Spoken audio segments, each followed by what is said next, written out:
Welcome to a new week of Torah, a new week of Tefillah, a new week of Eretz Israel. We are happy to be in Torah 74, about 25 lines into the Torah. We're going to talk about expanded consciousness in several different formats and features around it. This Torah began, however, by telling us that a person needs to return his soul to its root, and that's where the beginning of healing is. And then he immediately shifts into the idea of two types of judgment that's holy and judgment that's from an unholy place. And that's going to help us kind of focus the lens about, because the power of judgment is absolutely necessary to be a human being. And yet there's so much ease, shall we say, to become judgmental, which is not at all taking us on the path of expanded consciousness. But rather to be judgmental is a sign of small-minded consciousness. However, the two have to work together, and what we find is that there's a shift back and forth. Expansion, contraction. Guess how long it lasts? A week, a month, no, your whole life.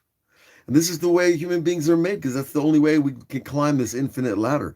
You have a moment of expansion, of awareness, of love, of appreciation. It can come in many different packages, but there's always a moment afterwards where it contracts and you say, what happened? I was just in a great mood and now all of a sudden it's gone. And then you have to go out and do it again. And the doing it again is the part that makes you a master, makes you a gibor, a warrior for God. And this idea is hard for people who want instant answers and instant solutions. But it is an instant answer and solution. You just have to do it every day. It's not a pill you only take once. But at the beginning, the top of the column of my printing, it says, of every person. Every person. It doesn't say the rabbis. It doesn't say the sages or the saints. It says every person must go from katnut, constricted consciousness, to gadlut, expanded consciousness. Now, expanded consciousness, we need to define this term. God, mochin de gadlut in kabbalah means literally the great brain. So that's kind of a difficult thing to translate. You have a really great brain. How do you work that out? And mochin de gadlut is a small brain. That doesn't sound good either. But what it's talking about is this expansion and contraction of the mental perception of reality. And Mochin de Gadlut, Rabbi Nachman describes Gadlut as every time you see how great God is like a new look on reality. When I see that God is great, everything else looks great too. And when I see, I can't deal with this God thing, it's too much, then everything looks small and disconnected. So that's one parameter, is seeing God as great brings great consciousness onto us to see everything else in context, and it helps us get closer to the idea of the oneness behind the multiplicity. And then we go, something happens and you lose your good mood and your positive attitude, and you get into constricted or mochin de katnu, the small-mindedness. That's where we judge everything and everything seems in pieces and nothing's connected. And things seem meaningless. And what is my purpose here? And what am I going through all this for? That's all part of mochin de katnut, and we need to have that too. But what is beautiful about this path, what is eternal about Rabbi Nachman's path, is that there is no end, number one. And as you go up the ladder, you constantly see that your growth is real and it's lasting. And so even if you do fall, you just do tshuva and come back, and you don't come back to the bottom of the ladder of your divine service. You come back to where you got off and you start again. So it goes on, when a person comes to great mindedness, expanded consciousness, this is the idea when Adam and Eve's eyes were open when they ate from the tree of knowledge. So that seems like a good thing. Well, we understand that was kind of a bad thing if you consider death part of the equation, that they brought death into the world, but their eyes were opened. having the opened eyes is a metaphor for having that expanded consciousness. So opened eyes means you really see things and you pay attention to details and everything is valuable and everything is important and everything is worthwhile. And we have this equinimical, fancy word, equinimical position on life. You see everything evenly. And they're not these great exaggerations of how awesome and wow it is, and then 5 minutes later, how terrible and miserable it is. Those extremes, we need to remove them slowly. Now, Rashi goes on to tell us, Al Shema Chochma Nemar, that they received new wisdom when their eyes were opened. Now, what is wisdom? Wisdom is the ability to see the interconnectedness of things, how everything's interconnected. And wisdom is the ability to hide the appropriate knowledge and to reveal what is appropriate. God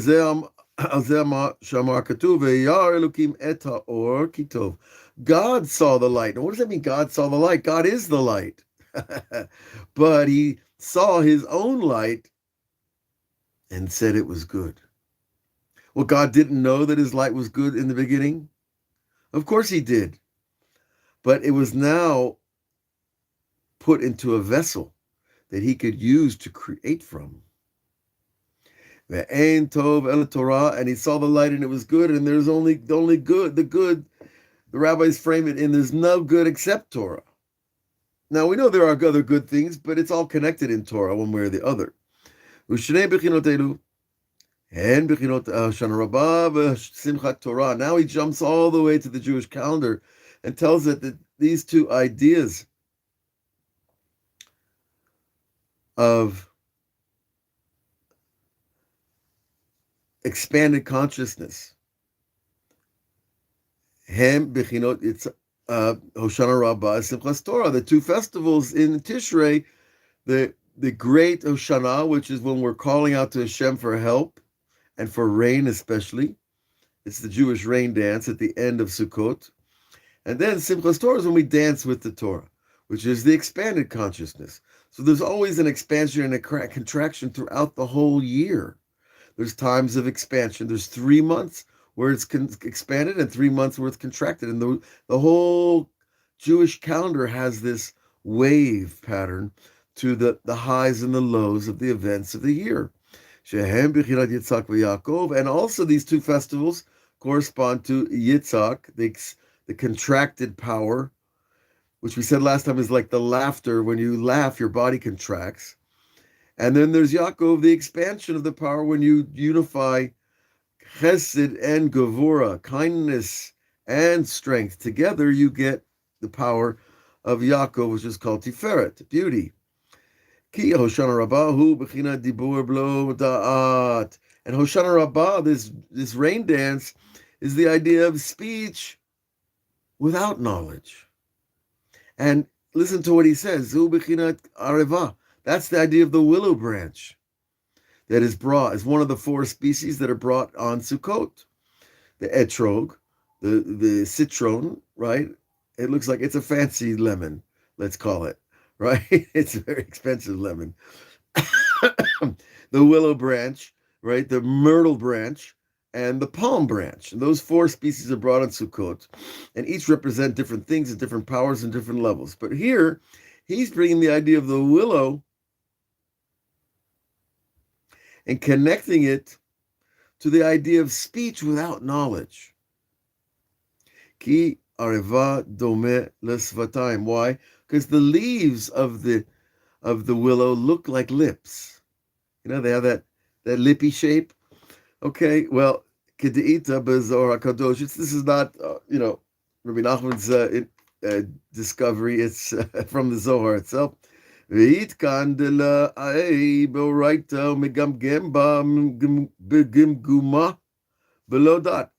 gives us an amazing example. He says, there are those people who say words of Torah and they're stuttering and muttering and they don't know what they're saying.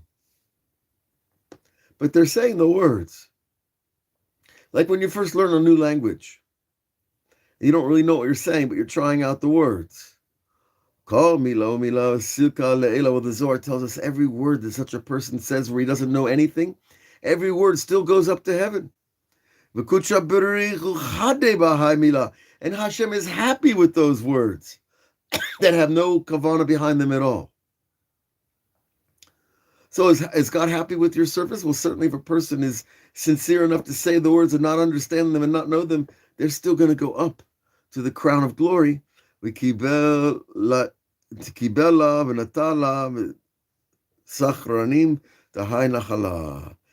tells us what he does. Now remember, these words are energies, powers. They're spheres. They're little capsules of your power, your speech. Let's say if you're this person reading who doesn't understand. And we all go through this stage. You got to break through the safer barrier, they call it. The book barrier, where you can actually read and understand. And without that, you never get the real flavor of learning in the original, which is very important.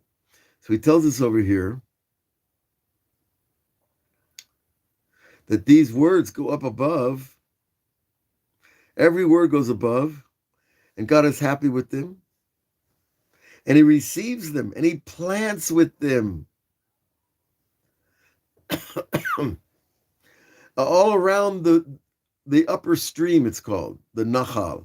And this is not a stream of water, it's a stream of spiritual light that's connecting the upper and the lower Gan Eden.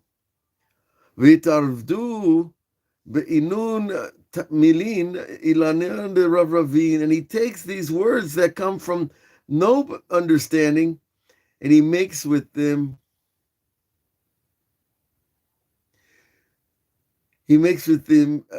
trees that are abundant, big, beautiful trees. Vikrun arave nachal, and they're called the willows of the stream. With Simchat Torah, now the next festival, hu bechinat dibur b'deah, but we sing and dance for the Torah on this holiday, and this is the idea of saying the words and knowing what you're saying, having a higher level of intellectual awareness. Doesn't necessarily mean emotional awareness. This is the idea of the lower soul, which is called the nefesh. As the Zohar teaches, that these plantings of the tree, that they grow above and everything gets healed. So it's not just any old willow tree. There's a healing that God uses those words of prayer and use them to heal people. The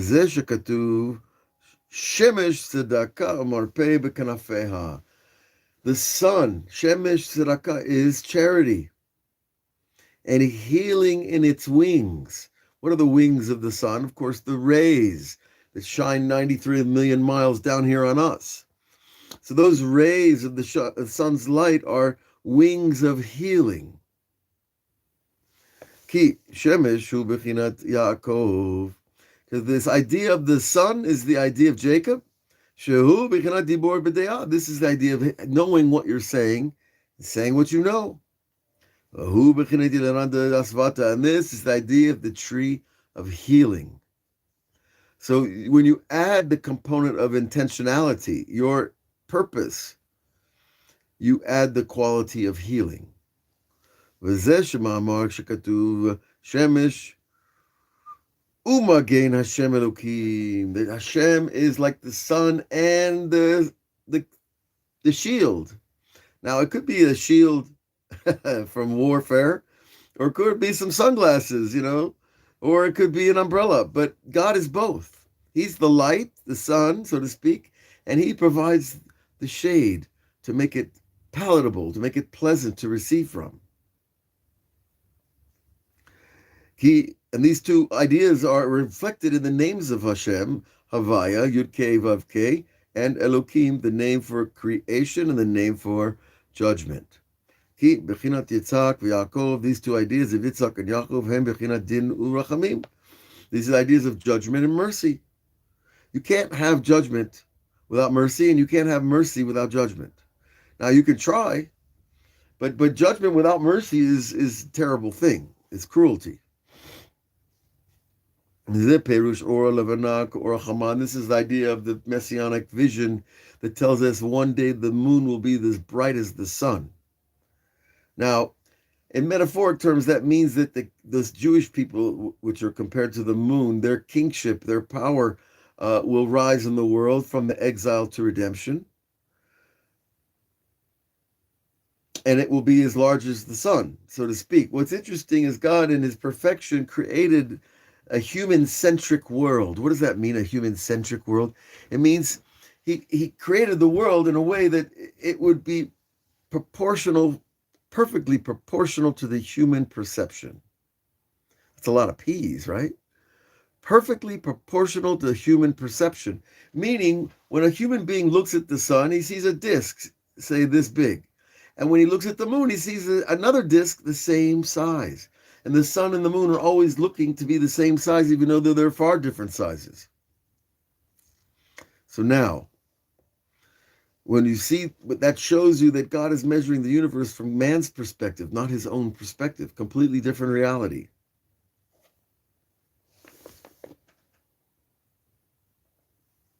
And that's like a perceptual reality is part of even the theory of relativity, that everything is relative to everything else. So your perception is only yours. And it has to be that way. And that's your uniqueness, and that's part of what gives God pleasure. And he goes on to tell us another piece from the Zohar. Zaka ininun liyadei orchei doraita mishtadlei ba k'orach mishur. Meritorious are those who know the path of the Torah, and they make efforts in it. But orach mishor, in a straight plane, in other words, a flat plane. It's not uphill, it evens out your life. The Torah makes balance between things, and it makes an easier stride through reality.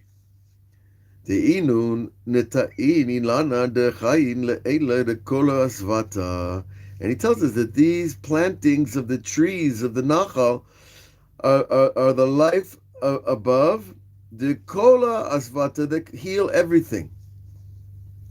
The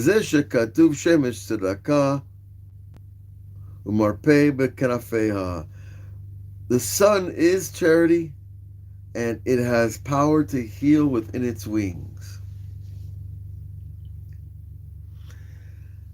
You know, I think that science has been helping us out on these kinds of verses, because we know that the sun has a lot of vitamin D, and that's a good thing for the human being.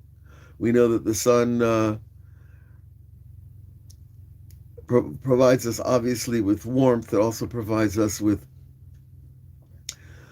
a balanced, cyclical, spiralic journey around it, because its gravity is perfectly matched to our gravity of the planet Earth.